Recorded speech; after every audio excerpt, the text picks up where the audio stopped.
All right, guys, welcome back to Lockdown Sports, the home of your Premier League content, all the way from the other side of the world. Guys, my team is undefeated in 2024. Manchester United, that's right. But one thing I do have to warn you guys about before we get into the video, before we get into the preview.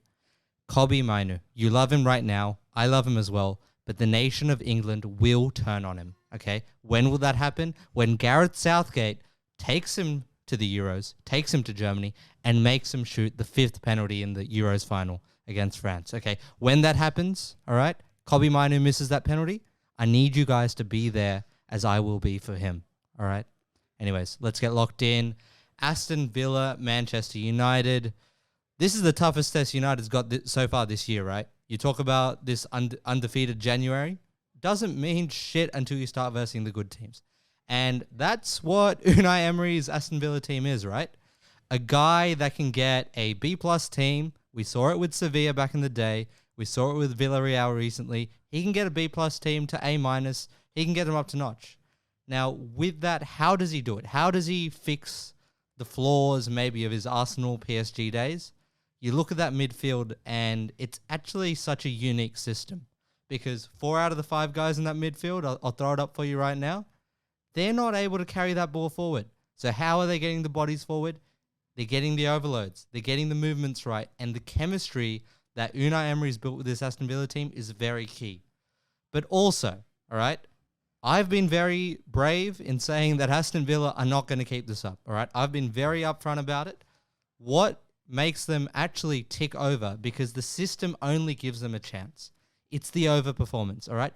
Every time you guys watch Aston Villa, and I'm talking Goal Rush because I know you guys don't watch. I know you guys aren't watching Aston Villa full 90s. But when you see them on Goal Rush, you think, how'd that go in? How'd that one go in?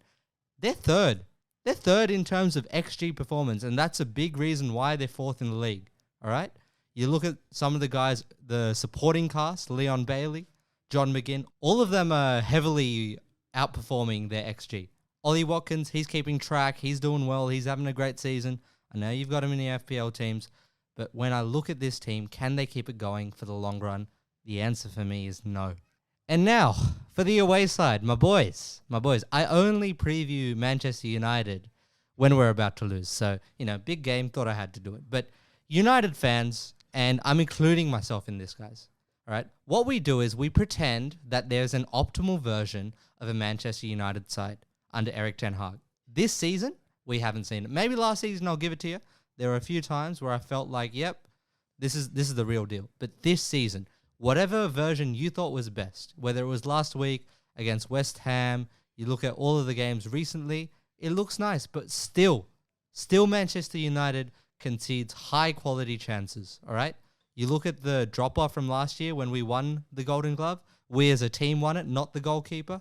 There's a whole video on that, by the way. You look at the regression, the drop-off. Why is it? Why is it that players aren't able to defend transitions? Is it the running power? Is it the systems? The answer's both, all right? A lot needs to change, and it's not going to change in the short run. But the one reason why I don't count Manchester United out this week is we've seen Aston Villa drop a 2-0 lead at Old Trafford, all right?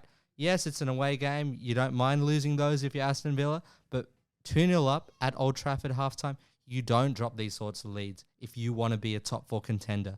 And that's what this project's about, right? That's all I've been doing. I'm simply criticizing you as you want to be. You want to be a top 4 team? This is the criticism you get dealt with it.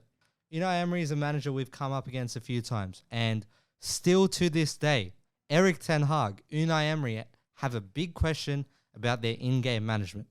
In-game management is so key to these Premier League matchups, all right? And no one notices it because we don't focus on the managers in the games. It's not basketball. We don't call timeouts. But when I was watching United versus Brighton earlier in the season at Old Trafford, boots on the ground, all right? 15 minutes in, Dallo goes down for an injury. De Zerbi's been rattled by United's diamond formation, but he changes their whole system. And then you see Brighton take control at Old Trafford and get a 3-1 win. These sort of in-game tinkerings, we don't realize often enough, are so vital to winning these big matchups. And, Premier League football, since Pep Guardiola came in, it's a chess match, all right? It's a goddamn chess match. I don't like it. You don't like it either. We like a more raw, more unfiltered game. But, since he came, this is how we're going to have to compete. It's a copycat league, as they say. Now, this video is short because, honestly, I've been preparing the whole week thinking that United would lose at least one of their 2 games in the double game week. But we haven't, all right? We're only 13 points. 13 points off top. So, sneaky little title charge, as we do, a fake one. We love a fake title charge at Manchester United. But let me get into my prediction. The bookies are saying 1-1 draw, all right? You add a little bit of United bias into that. What do you get? You get a 1-0 win with a Bruno Fernandes assist to Marcus Rashford or Rasmus Højlund. Take your pick. I've got them in my FPL teams. Bruno, this is your time, mate.